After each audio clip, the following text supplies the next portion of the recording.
솔로몬이 또 노스로 제단을 만들었으니 길이가 20규빗이요 너비가 20규빗이요 높이가 10규빗이며 또 노술 부어 바다를 만들었으니 지름이 10규빗이요 그 모양이 둥글며 그 높이는 5규빗이요 주위는 30규빗 길이의 줄을 두를 만하며 그 가장자리 아래에는 돌아가며 소 형상이 있는데 각 규빗에 소가 10마리씩 있어서 바다 주위에 둘렀으니 그 소는 바다를 부어 만들 때에 두 줄로 부어 만들었으며 그 바다를 노스에 황소 12마리가 바쳤으니 3마리는 북쪽을 향하였고 3마리는 서쪽을 향하였고 3마리는 남쪽을 향하였고 3마리는 동쪽을 향하였으며 바다를 그 위에 놓았고 소의 엉덩이는 다 안으로 향하였으며 바다의 두께는 한 손 너비만 하고 그 둘레는 잔둘레와 같이 백합화의 모양으로 만들었으니 그 바다에는 3,000밭을 담겠으며 또 물두멍 10개를 만들어 5개는 오른쪽에 두고 5개는 왼쪽에 두어 씻게 하되 번제에 속한 물건을 거기서 씻게 하였으며 그 바다는 제사장들이 씻기 위한 것이더라. 또 규례대로 금으로 등잔대 10개를 만들어 내전 안에 두었으니 왼쪽에 5개요 오른쪽에 5개이며 또 상 10개를 만들어 내전 안에 두었으니 왼쪽에 5개요 오른쪽에 5개이며 또 금으로 대접 100개를 만들었고 또 제사장의 뜰과 큰 뜰과 뜰문을 만들고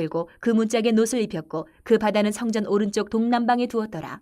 후람이 또 솥과 부삽과 대접을 만들었더라. 이와 같이 후람이 솔로몬 왕을 위하여 하나님의 성전에서 할 일을 마쳤으니 곧 기둥둘과 그 기둥 꼭대기에 공 같은 머리둘과 또 기둥 꼭대기에 공 같은 기둥 머리를 가리는 그물둘과 또 그 그물들을 위하여 만든 각 그물에 두 줄씩으로 기둥 위에 공 같은 두 머리를 가리는 석류 400개와 또 받침과 받침 위에 물두멍과 한 바다와 그 바다 아래에 소 12마리와 솥과 부삽과 고기 갈고리와 여호와의 전의 모든 그릇들이라. 후람의 아버지가 솔로몬 왕을 위하여 빛나는 노스로 만들 때에 왕이 요단 평지에서 숫꽃과 스레다 사이에 진흙에 그것들을 부어내었더라. 이와 같이 솔로몬이 이 모든 기구를 매우 많이 만들었으므로 그 논무게를 능히 측량할 수 없었더라. 솔로몬이 또 하나님의 전에 모든 기구를 만들었으니 곧 금제단과 진설병 상들과 지성소 앞에서 규례대로 불을 켤 순금 등잔대와 그 등잔이며 또 순수한 금으로 만든 꽃과 등잔과 부젓가락이며 또 순금으로 만든 불집게와 주발과 숟가락과 불 옮기는 그릇이며 또 성전문 곧 지성소의 문과 내전의 문을 금으로 입혔더라. 오늘 본문 말씀은 성전에서 사용하게 되는 기구들을 만드는 소개를, 제작에 대한 소개를 하고 있습니다. 대표적인 게 놋제단, 놋바다, 물두명, 10개의 금등대, 금떡상, 그 외에 많은 것들을 만들었어요.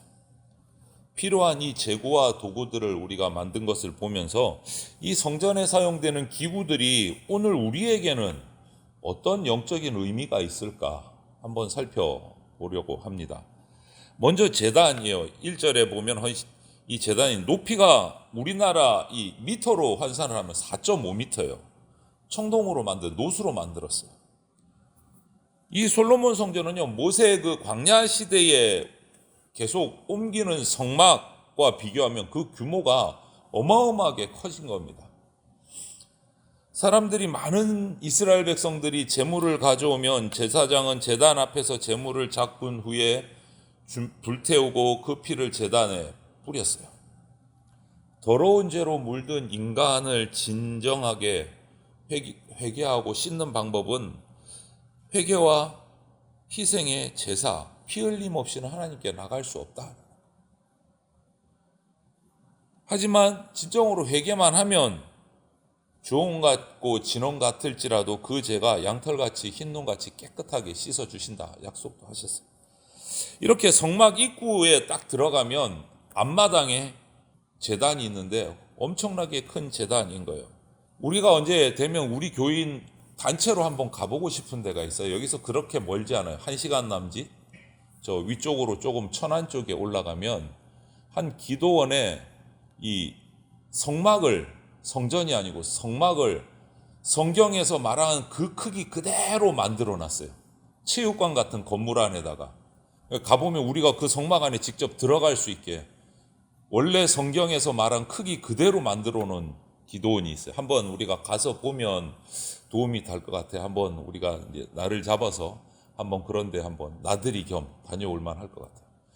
이 성막이 이제 성전으로 변해가는 거예요. 성막은 옮기는 거였지만 성전은 이제 제자리에 딱 자리를 잡고 있는 거예요. 이렇게 커진 이유는 광야 때보다 백성들의 숫자도 늘었고 제사도 늘었기 때문에 제물의 양이 훨씬 많기 때문에 제단의 크기가 커질 수밖에 없는 거죠. 그런데 오늘날 우리는 그렇지 않아요. 오늘날 우리는 더 죄가 많은데 그럼 더 커져야 되겠네요. 다행스럽게 감사하게도 감사하게도 우리는 구약의 제사를 드리지 않을 수 있게 됐어요. 더 많은 제물을 드려서 우리가 용서받는 게 아니고 오직 예수 그리스도, 예수님의 단 한 번의 완전한 죽음을 통해서 그 한 번의 예수님의 제물을 통해서 우리는 영원히 하나님 앞에 계속 나갈 수 있게 됐어요. 이게 얼마나 큰 은혜고 감사한 건지 몰라요. 진정한 죄사함은 피 흘림을 통해서 가능합니다. 우리는 영원한 제물이신 예수 그리스도의 피를 통해서 우리는 이제 하나님 앞에 언제든지 나갈 수 있게 됐어요. 구약시대에는 그게 안 됐어요. 죄 지을 때마다 제물을 들고 와서 그때마다 또 양을 잡고 소를 잡고 제사를 또 드리고 그 다음날 또 드리고 계속 드려야 용서받는 거예요. 우리는 그렇지 않아요. 예수 그리스도의 그 보혈에 힘입어서 성소로 날마다 들어갈 수 있는 담력을 얻었어요. 그것이 큰 감사이고 은혜입니다. 그리고 나서 2절부터 10절을 보면 성전에 딱 들어가면 방향이 그래요. 성전 들어가서 오른쪽 동남쪽 모퉁이에다가 바다라고 이름 붙여진 어마어마하게 큰 원형 녹그릇이 설치가 됐어요. 어마어마하게 큰. 들어가면 딱 가운데 제단이 있고 그 오른쪽 동남쪽에 큰 바다가 녹그릇이 정해져 있고 그 녹그릇 왼쪽 오른쪽에 각각 5개씩 좀 작은 물두멍들이 설치가 됐어요. 이 바다는요, 정결 예식을 드릴 때 제사장들이 몸을 씻고 손발을 씻는 물이 담겨지는 큰 녹그릇이에요. 그릇이라고 하기에는 너무너무 큰, 거의 반 수영장과도 같은 엄청나게 큰 그릇이에요. 그리고 10개의 물통은 가져온 제물들을 잡고 그 제물들을 씻어내는데 필요한 물을 담아두는 것이 10개의 물두멍입니다. 그런데 이 바다라고 불리는 큰 제사장이 씻는 물을 담아놓는 이 바다의 독특한 이름은 에스겔 선지자의 환상, 에스겔이 본 환상이 연결이 되는 것 같아요. 에스겔서 47장에 보면 어떤 말씀이 있냐면 성전 동쪽 문지방에서 흘러나온 물이 바다가 되어 온 땅을 소생케 하는 생명수가 된다. 이렇게 환상을 보고 예언을 해요. 성전 동쪽 문지방. 지금 이 놋바다 어디에 설치되어 있습니까? 성전 오른쪽 모퉁이에 바다가 설치가 되어 있어요. 딱 연결이 되는 거예요. 그 물을 통해서 온 땅이 소생케 되는 생명수가 된다. 에스겔은 그렇게 예언을 했어요. 이 큰 물통을 가리는 놋바다는 그냥 땅바다가 이렇게 덜렁 놓인 것이 아니고 12지파를 상징하는 12마리의 황소가 동서남북 3마리씩에서 딱 떠받치고 있어요. 엉덩이를 안쪽으로 해서. 여기서 제사장들이 손을 씻습니다. 그리고 제물을 잡아서 그 10개의 물두멍에서 제물을 씻습니다. 그리고 제단 위에 올려놓는 거예요. 이렇게 솔로몬의 성전에는 이 물은 제사장만 쓸 수 있어요. 제사장만 손을 씻고 몸을 씻는 거예요.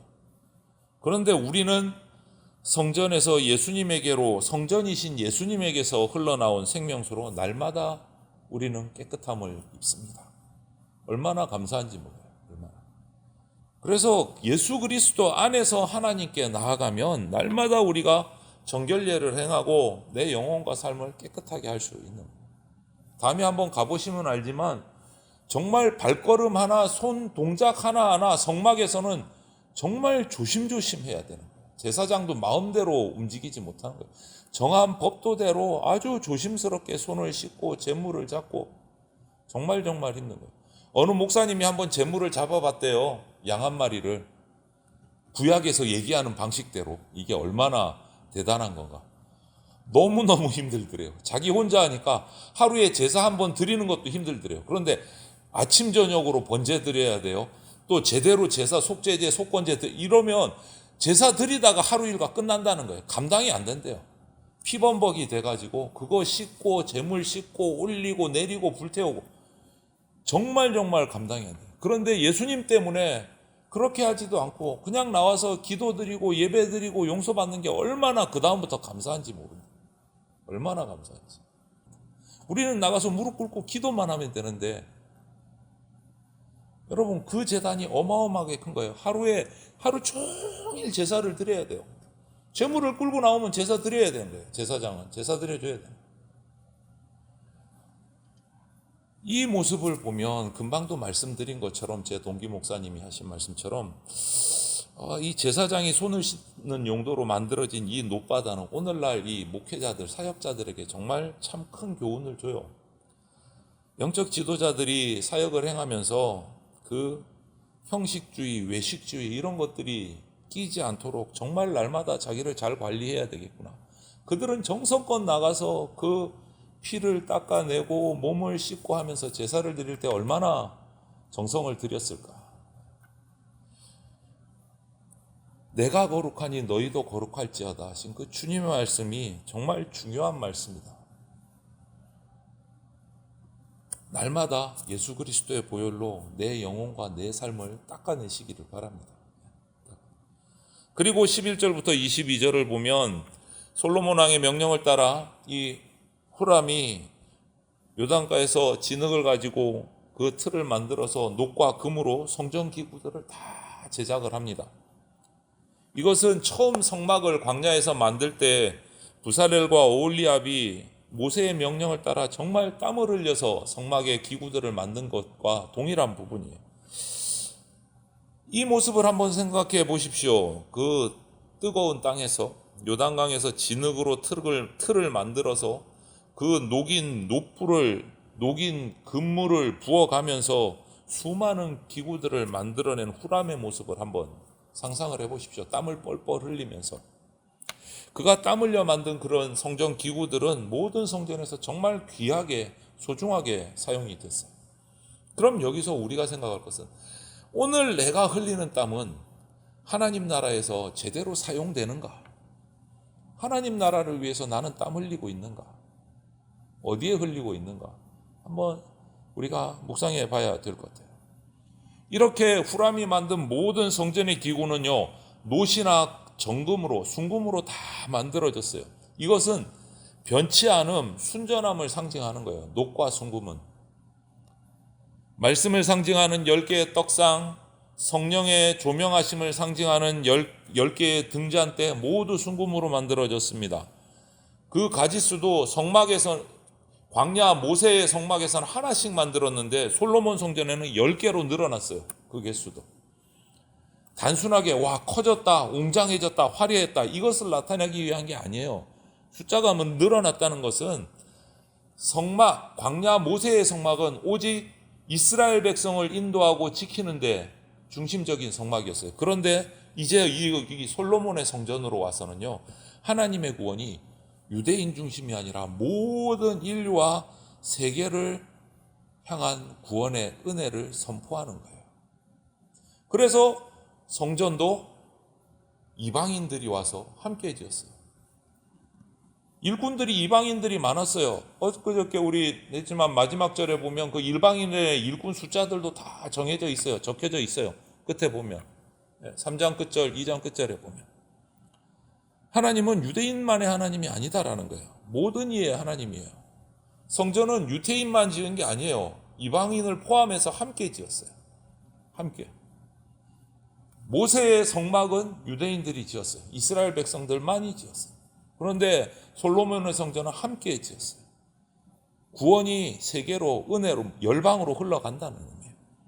오직 믿음으로, 오직 이스라엘이 아니고 오직 믿음으로 예수 그리스도의 이름을 부르는 사람은 누구나 구원을 받습니다. 하나님의 성전은 크고 영원합니다.